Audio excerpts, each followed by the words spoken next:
Si usted es aficionado al manga, lo que vamos a contar ahora le parecerá rudimentario. En la cadena SER, Cibermillonarios. Si no lo es, sepa que existe un manga clásico televisado en los 90 que se llama Neon Genesis Evangelion.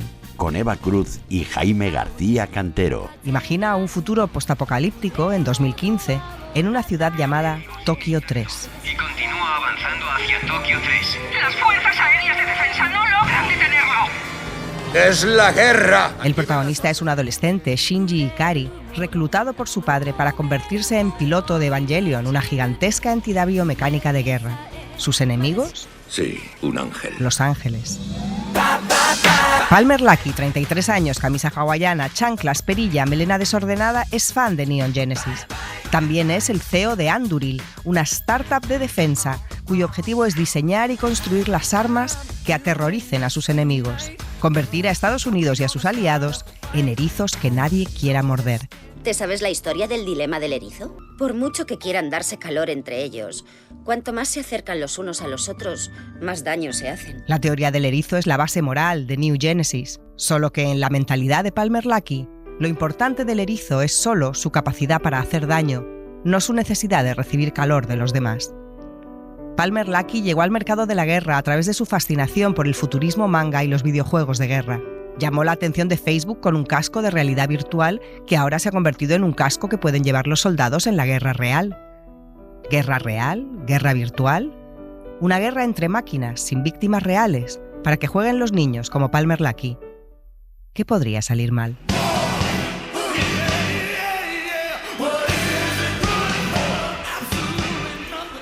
Jaime García Cantero, hola. Hola, Eva Cruz, ¿cómo estás?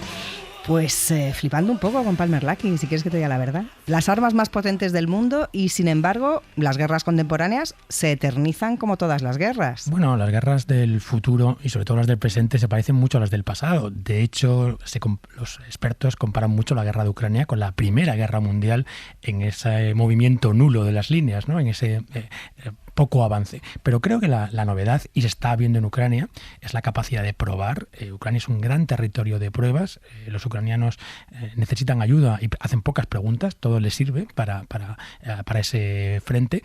Y creo que lo más diferencial y preocupante son los nuevos señores de la guerra, ¿no? Poniendo a sus empresas nombres del Señor de los Anillos y esta mezcla de gente que viene del mundo de los videojuegos, como es el caso de Luckey, y con sus conocidísimas gafas Oculus, que hoy se convierten en estos señores de la guerra y de la muerte. Antes de seguir, me gustaría comentar que la idea de cambiar el nombre del Departamento de Defensa de Estados Unidos por Departamento de Guerra fue sugerencia de Palmer Luckey. No hemos oído hablar de él, pero tiene esta importancia y nos da la medida de la influencia del personaje. La pregunta más pertinente me parece que podría ser: ¿qué dice de nuestro tiempo que hoy en día el CEO de una de las empresas más punteras de tecnología militar se prodigue en redes sociales como si fuera un youtuber? Yo no me imagino al CEO de Lockheed Martin o de Boeing cultivando una imagen de camisa hawaiana y chanclas como Palmer Luckey. Sin echar de menos a los CEOs de... Vale, sí, por supuesto. Sin echar de menos a Cheney. Creo que el personaje es absolutamente diferencial, ¿no? Pensemos, un niño de clase alta californiana, educado en el hipismo, que acaba siendo un señor muy, muy, muy conservador, tremendamente sesgado a la derecha, que forma una compañía de éxito como es Oculus, que compra Meta y es despedido de Meta por ser demasiado de derechas. Todo esto ligado, ¿no?, a apoyos a la campaña de Trump. Apoyar una campaña no es un problema, donar dinero sin decirlo sí, y es un poco lo que hacía este señor. Es decir, una persona muy joven, pero a la vez muy reaccionaria, educada en una cultura supuestamente muy abierta, pero que es tremendamente conservador, y que, para tener la pintura completa, cuando tenía 30 años, seguía viviendo en una casa compartida con unos amigos, dedicándose a jugar videojuegos y fumar cosas por las noches. Bueno, vamos a parar un momento para contar billetes y confirmar que este individuo realmente merece un hueco en Cibermillonarios. Pablo Anzola, de la sección de Economía de la cadena SER. Palmer Luckey no está ni entre las 500 personas más ricas del mundo. Concretamente, ocupa el puesto 834 a fecha de julio de 2026. Pero con solo 33 años sí está entre los 20 primeros milmillonarios menores de 40. Su patrimonio personal estimado es de 5.000 millones de dólares. Él es millonario desde 2014, cuando le vendió a Facebook por 2.000 millones su empresa de realidad virtual Oculus VR, que había fundado solo 2 años antes. Anduril, su empresa de tecnología militar, fundada en 2016, está valorada en más de 30.000 millones y tiene entre sus inversores a un viejo conocido, Peter Thiel, el fundador de Palantir. Bueno, Palmer Luckey ha hecho drones, cascos de realidad virtual. En una entrevista reciente dijo que sus líneas rojas tal vez estarían en las armas biológicas, pero que construir armas nucleares le parece una gran idea. I would definitely build nuclear weapons. I would build fission weapons. I would build fusion weapons. I think that nuclear weapons have been one of the most stabilizing forces in history ever. Bueno, pues armas nucleares como fuerza estabilizadora. Yo este argumento lo he escuchado antes. Pero ¿qué armas le ha vendido ya Anduril al Pentágono? No solamente vender armas, es quizás lo más sorprendente del personaje, ¿no? Que alguien tan joven y con una experiencia militar tendiente a nula, sea la persona más importante hoy en la transformación del ejército americano, que ha firmado un multimillonario contrato para los próximos 10 años en el que Anduril va a liderar la transformación del ejército de los Estados Unidos, que es una de las grandes corporaciones, instituciones, una corporación pública del mundo, en 4 líneas diferentes. La primera tiene que ver con los sistemas de control. Ellos tienen una plataforma de mando, Lattice, que, sorpresa, funciona en colaboración con Palantir. Esta parte, vamos a decir, es la parte de inteligencia artificial y gestión de datos. Tiene una segunda parte, todavía de la que ya has hablado tú, que es la de modernización del soldado. Están desarrollando un casco que aúna la realidad aumentada con la inteligencia artificial y que tiene un nombre, como todos los suyos, maravillosos, que es Eagle Eye, el ojo del águila, y que promete que los soldados serán capaces de ver a través de paredes y a través de casi cualquier cosa. Superhéroes. Absolutamente superhéroe. Una tercera línea que tiene que ver con las líneas de defensa, o supuestamente de defensas, que es donde entrarían todos los drones. La revolución que promete Anduril es hacer drones muchos y muy baratos. Esto es parte de lo que estamos viendo ya hoy en Ucrania y también en Irán. Estos drones, no solamente en el aire, también en el mar, que están entrando en el estrecho de Hormuz, son algunas de las promesas que tiene Anduril. La última línea, y la primera en llegar, si hablábamos de sistemas, hablábamos de modernización del soldado, hablábamos de defensa con drones, hablamos también de capacidad de ataque, y que esto entrarían los misiles, fundamentalmente los Barracuda. Es decir, hablamos de una compañía comprometida con la transformación absoluta del ejército norteamericano, con una visión de startup, con una visión antirregulatoria y con una visión de probar cosas, pero bueno, estas cosas pueden matar. Él además da unas entrevistas muy cándidas, que resultan muy sorprendentes. La próxima frontera de la guerra va a ser la guerra bajo la corteza terrestre y también la guerra en la Luna. Y hablaba de ello con una ilusión. Pensemos que él, como muchos de los tecnolibertarios de hoy, son grandes lectores de ciencia ficción, pero sobre todo de un tipo de ciencia ficción. Él, por ejemplo, es un fan declarado de Starship Troopers, ¿no? Pensemos esa visión, ¿no?, de Starship Troopers, de la guerra del futuro, y esta tan cercana a los depredadores de Empoli, ¿no? A esta visión del futuro en el que la guerra va de arrasar al de enfrente y de cómo construir esas herramientas intimidatorias de las que tanto le gusta hablar a Luckey. Pues para profundizar en esta deriva de Silicon Valley hemos llamado a una de las personas que más ha reflexionado sobre los peligros de la guerra autónoma, de la desaparición del Estado. No es lo único sobre lo que reflexiona este profesor universitario y consultor, que fue secretario de Estado en los gobiernos de Rajoy, diputado en varias legislaturas y a quien todos los oyentes de la SER conocen muy bien por sus análisis rigurosos, independientes y siempre agudos. José María Lasalle, bienvenido a Cibermillonarios. Qué alegría tenerte aquí. Pues encantado de estar con vosotros, la verdad. En mejor compañía imposible. Bueno, ¿en qué momento Silicon Valley se convierte no en un centro de negocio, sino en un centro de poder que rivaliza con el Estado? Pues fíjate, por constatarlo temporalmente, se produce durante el mandato del presidente Biden, cuando asume la condición el presidente de Commander in Chief sobre la IA. y sobre todo la innovación sobre la IA. Es decir, es el momento en el que se constata algo que ya se venía visualizando paulatinamente, que es que de igual manera que hay una economía de la atención, hay un poder de la atención. Es decir, Internet ha liberado la capacidad de anticipar la conducta humana y eso tiene una repercusión en términos políticos. Y de igual manera que contribuye eso en una economía plataformizada a un aumento del beneficio, anticipando cuál va a ser la conducta humana. Hay un beneficio para el poder, que es un incremento del control social, anticipando cuál va a ser la conducta previsible de los ciudadanos, entre comillas, ¿no? Y eso ha sido un objeto de atención por parte del poder probablemente pues desde el momento en que comienzan las grandes corporaciones tecnológicas a tener un peso específico dentro del PIB de la economía norteamericana.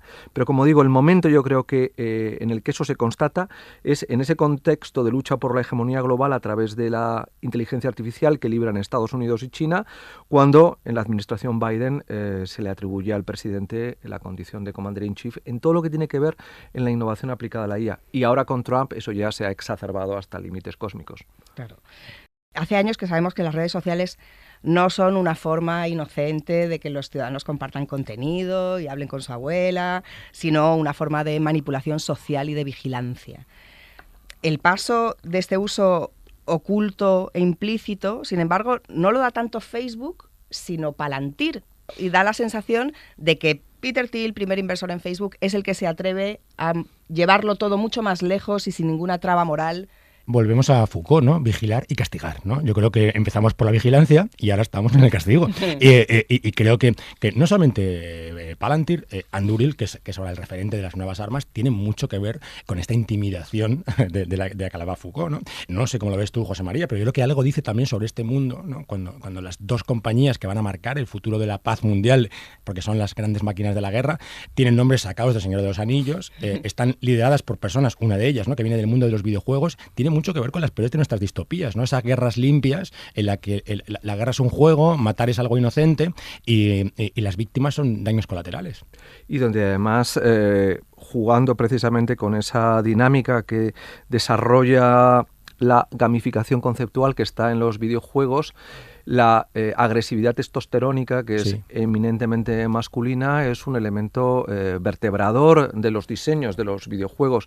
Y curiosamente, Alexander Karp, el socio de Peter Thiel en Palantir, se doctoró sobre la agresividad. Él hizo una tesis doctoral a partir de un trabajo de Parsons, el gran sociólogo norteamericano y estudioso de la violencia institucionalizada, y particularmente a partir de una idea, y es que él pensaba que los atentados del 11S fue un fracaso en la gestión de la información. ¿Por qué? Porque la institucionalidad política que velaba por la seguridad nacional había perdido esa agresividad intuitiva que se necesita para actuar en el ámbito de la defensa y de la seguridad. Es decir, uno no puede estar en la defensa si no tiene un cerebro reptiliano operando. Y para eso necesita ser potencialmente agresivo. Y eso, de alguna manera, es un poco el reservorio que alimenta los diseños de Palantir y particularmente de Marvin, su aplicación de gemelo digital volcado sobre la guerra, que diseña precisamente la guerra a partir de todo el conocimiento y toda la información que se tiene sobre un campo de operaciones y donde el operador que interviene, si se caracteriza por algo, es por una táctica agresiva, que es lo que se ha visto en Irán, pero se vio antes en la captura de Maduro en Venezuela, que en 8 minutos consiguieron quitarse de encima a su equipo de seguridad cubano hiperpreparado y con un conocimiento táctico absoluto, ¿no? Quizás son los ejemplos más claros de esta idea de los depredadores de Empoli, ¿no? Esta idea de la hora de los depredadores, creo que es complicado encontrar ejemplos mejores, aunque siempre vamos a la política, que estos líderes militares de Silicon Valley. De hecho, esa idea de Empoli, de la Italia del 16, ¿no? Donde entra la artillería pesada y tú eres capaz de destruir al enemigo, y él dice, no, ¿qué necesidad tienes de negociar cuando sabes que no hay ninguna posibilidad de que el otro gane, ¿no? Cuando tú puedes arrasar, cuando no valen sus murallas, cuando no valen sus espadas, cuando no valen sus escudos, ¿qué voy a negociar yo, ¿no? Eso te lleva a una manera de entender la política y la geopolítica, que es la que estamos viviendo ahora, ¿no? Estas armas autónomas, que vosotros habéis trabajado mucho, Carmen, también con vuestro estudio y todo lo demás, te van a producir esta tal ventaja competitiva en la industria de la guerra, que es que no tienes nada que negociar. Eres un depredador, la testosterona puede ir a límites insospechados, porque cuando no hay ningún riesgo de perder, ¿qué mundo estamos construyendo en el que tenga este tipo de armas puede hacer absolutamente lo que quiera? Claro, además, fíjate, Karp le gusta utilizar mucho una cita de Schelling que hace referencia precisamente a la idea de que la agresividad siempre es la mejor baza de negociación.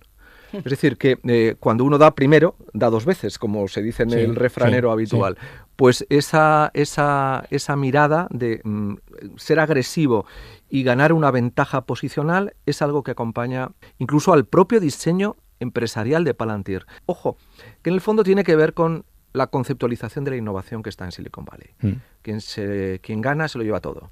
Esa lógica de monopolio, de imperialismo de los datos, de generación de los hiperescaladores al final, que es una manera de depredación, de colonización, de canibalización de todo lo que uno puede realmente a partir de los datos que son suyos ganar de otros, es una lógica absolutamente agresiva, es imperialista en el sentido más literal del término. Y cómo conecta, ¿no? con esa visión, tú hablabas, ¿no? de esa agresividad testosterónica, y es la palabra, ¿no? Masculina. Este debate está en boga en Estados Unidos, ¿no? Sobre los niveles de testosterona y que la testosterona, tener más testosterona es ser mejor hombre. Esto es una cosa, es un debate que nos parece absurdo, que no tiene ninguna base científica ni todo lo demás, pero creo que tiene mucho que ver con esta visión del líder fuerte y del rey lobo, ¿no? Y encima, digamos que el reverso de eso es que la empatía se ve como un defecto, ¿no? Como una debilidad a eliminar. Claro. Me hace gracia que el viejo Spielberg, en su última película, habla de la empatía como superpoder y resulta tan ingenuo en este contexto, ¿no? A mí me parece bonito que lo diga, pero al mismo tiempo pensé, pobre Spielberg. Bueno, claro, realmente el discurso se ha quedado completamente anticuado. Nadie cree en la empatía. Sobre todo uno de los últimos representantes del viejo Hollywood cayendo también en manos de Silicon Valley, ¿no? Porque otra de las partes del poder es el poder cultural, ¿no? Y por supuesto, Silicon Valley tampoco va a renunciar ahora. Acabamos de ver Amazon censurando una película sobre Sam Altman como un paralelismo aterrador con Ciudadano Kane, que la película... el debate ahora es quién es el Ciudadano Kane ahora en Silicon Valley, porque hay varios candidatos, ¿no? Entonces, ojo, que quieren el poder militar, quieren el poder cultural, quieren absolutamente todos los poderes, porque son una infraestructura básica del poder. Y hay que entender esto. Que están ya en camino de sustituir al Estado. El Estado y las grandes corporaciones tecnológicas en Estados Unidos están hibridadas.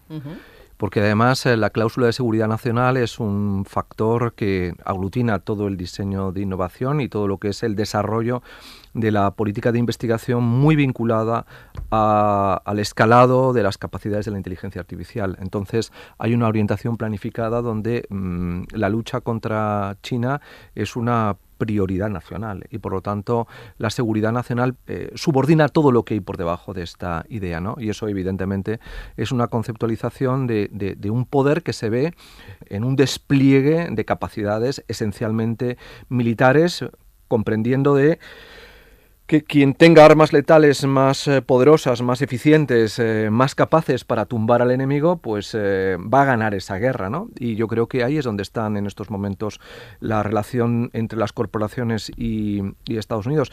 Hoy el programa que es Anduril, claro, tiene este mensaje, ¿no? de diseñar armas que aterren al enemigo, ¿no? Hablabas tú ahora mismo del poder de las armas. Vosotros en aquel informe hablabais mucho de las derivadas que tiene esto, ¿no? Por un lado, claro, armas autónomas que sacan a la persona del ciclo de decisión con unas derivadas aterradoras, pero otra que a lo mejor es menos obvia, que es la deshumanización absoluta de la guerra, ¿no? O sea, ¿qué es una guerra cuando son robots los que están peleando y cuando las bajas pueden ser cero, al menos en teoría? ¿Qué riesgos ves tú en ambos lados, ¿no? Uno, en sacar a las personas de la decisión en el campo de batalla, pero también en el cuartel, en todas partes, sacarlos, y aparte esta deshumanización, ¿no? Esta guerra limpia.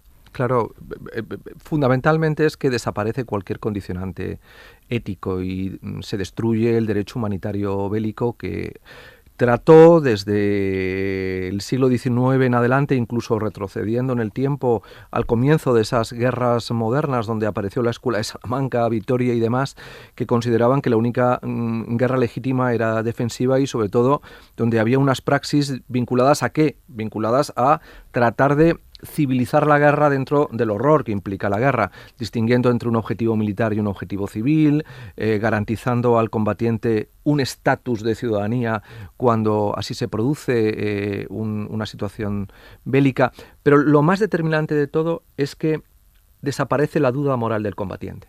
Es decir, un soldado, cuando está sujeto a decidir si mata a alguien o no, juega evidentemente con un factor moral que a veces se superpone a la orden que ha recibido. Y eso desaparece cuando la máquina es la que toma la decisión. Si el sesgo es la eficiencia letal, no hay ninguna duda moral. Un soldado pierde la capacidad para empatizar en el otro la angustia de estar en el frente o de estar combatiendo contra un semejante. Cuando ya no hay esa semejanza, cuando hay ya una confrontación entre la máquina y el ser humano tiene todas las de perder, ¿no? ¿Hasta qué punto todo esto es una estrategia de disuasión, como en la Guerra Fría? Creo, y esto se ha estudiado muchísimas veces, que nunca el hombre ha desarrollado una tecnología, por peligrosa que sea, que no haya acabado usándola, ¿no? Cuando la tienes, la tentación del poder es aterradora. Y volvemos, ¿no? Y veamos las personas que están liderando esto.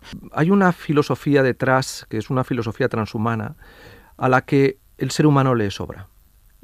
Yo creo que esto es importante tener en cuenta. Es decir, antes hablábamos de que todos los que lideran las grandes corporaciones tecnológicas son hombres. Todos están por encima de la cuarentena, cincuentena. Son personas de éxito, que se consideran a sí mismos superhombres, en términos nietzscheanos. Están por encima del bien y del mal. El ser humano para ellos es una cuestión, como dice Peter Thiel respecto a la competencia para los mediocres. Un ser humano es algo mediocre. No les gusta a la gente, es así, no les gusta a la gente. Y a veces olvidamos que las grandes corporaciones tecnológicas llevan mucho tiempo invirtiendo en inteligencia artificial, sí, pero aplicado a sistemas que interoperan entre ellas.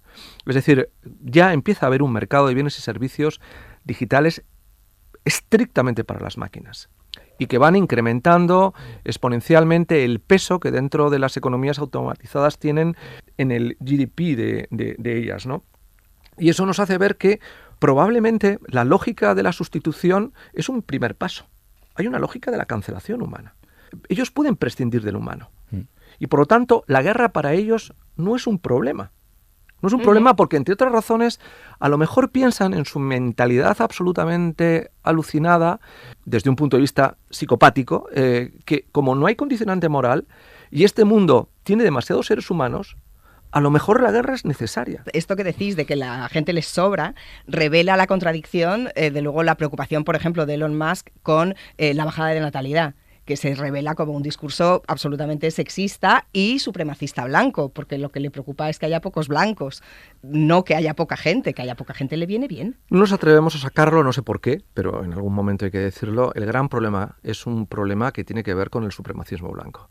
Es decir, incluso aquí trasladándolo a nuestro país, los debates sobre prioridad nacional, todo gira alrededor del supremacismo blanco. Lo que pasa es que hay una reflexión más soft porque se ha envuelto dentro de una dinámica distinta, pero aquí el problema es percibir, como vio Oswald Spengler en La decadencia de Occidente después de la Primera Guerra Mundial, que hay menos hombres blancos de lo que el planeta necesita.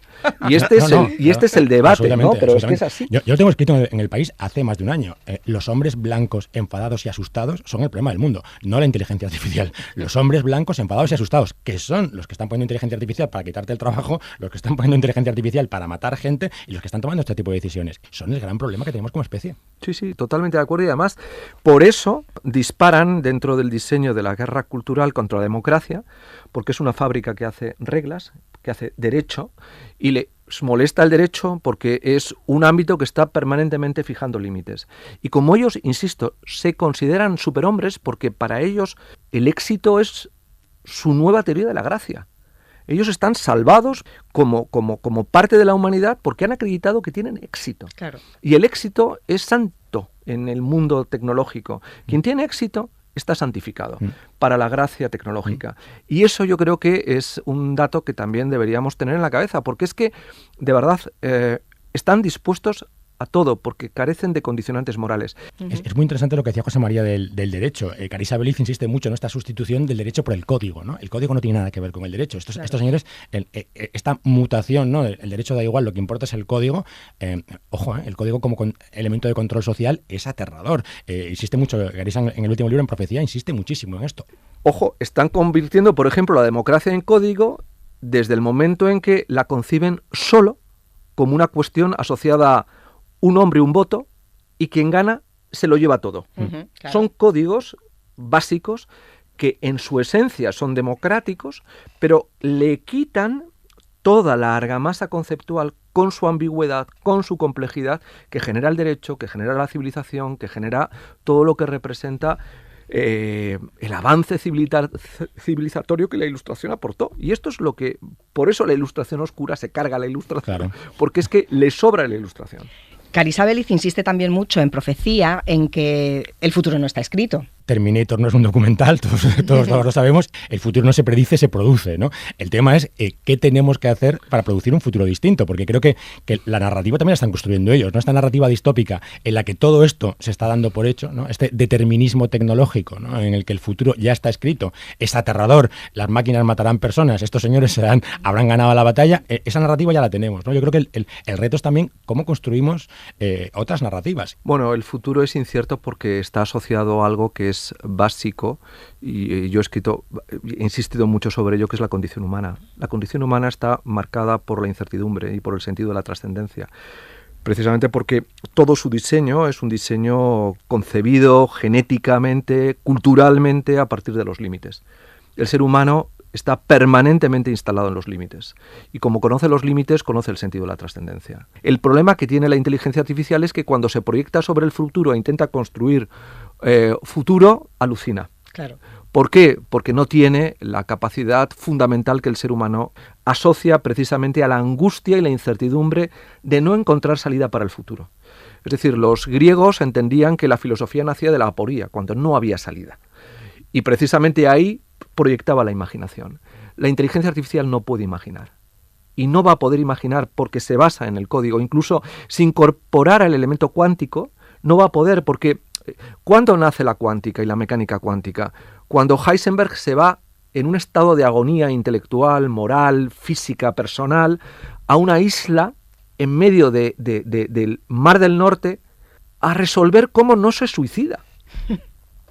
Esa angustia conceptual que está detrás de la creación en su sentido más potente, es algo que nos hace, para mí, superiores, y es la clave hoy, mañana y pasado de la superioridad humana frente a la máquina. Lo que pasa es que eso requiere un cambio educativo, perceptivo, intelectual enorme para poder abordar ese reto que nos está planteando un mundo gobernado por códigos y gobernado evidentemente por una lógica de interpretación del futuro desde el cálculo probabilístico de este. Uh-huh. Y eso no entra en la mente de nuestro cerebro, afortunadamente. Ahí está nuestro poder. Bueno, pues gracias, Lasalle, por ampliar nuestro cerebro. Y hasta la próxima. Gracias. Gracias. Bueno, Palmer Luckey es una persona con la que yo no bailaría. No, pero a lo mejor le podíamos dedicar una canción. Desde luego que no, él parece mucho más interesado en bailar con Peter Thiel que contigo. Bueno, recuerdo a los oyentes que tienen un programa sobre Peter Thiel, el Cibermillonarios episodio 1, que deben escuchar si quieren saber de qué va la guerra. Sobre todo porque Thiel, seguramente al mando, y Luckey como acompañante, son, creo, los mayores exponentes de los nuevos señores de la guerra y de cómo Silicon Valley quiere también entrar en el mundo de la muerte. Pues la canción que le vamos a dedicar a Palmer Luckey seguro que a Peter Thiel también le gusta. Pues yo creo que le gustará bastante, porque claro, hablábamos de guerra, yo creo que a estos dos señores les encantaría ser el novio de la muerte. Hoy vamos con una versión muy especial de ese supergrupo Fuerza Nueva que forman Niño de Elche y Los Planetas, así que el novio de la muerte. Pues Jaime, muchas gracias, hasta el próximo Cibermillonarios. Hasta el próximo Cibermillonarios, Eva.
adentro. Y al regar con su sangre la tierra ardiente, murmuró el legionario con voz doliente.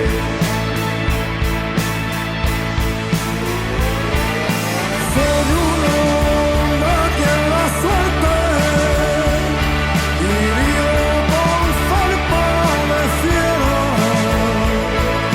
Soy un novio de la muerte que lo dice en lazo fuerte con tal compañera.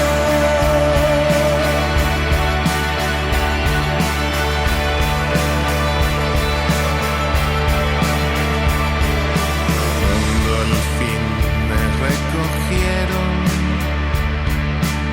entre su pecho encontraron una carta y un retrato de Luis Aragonés. Y aquella carta decía: si algún día Dios te llama, para mí un puesto reclama, que a buscarte pronto iré. Y en el último beso que le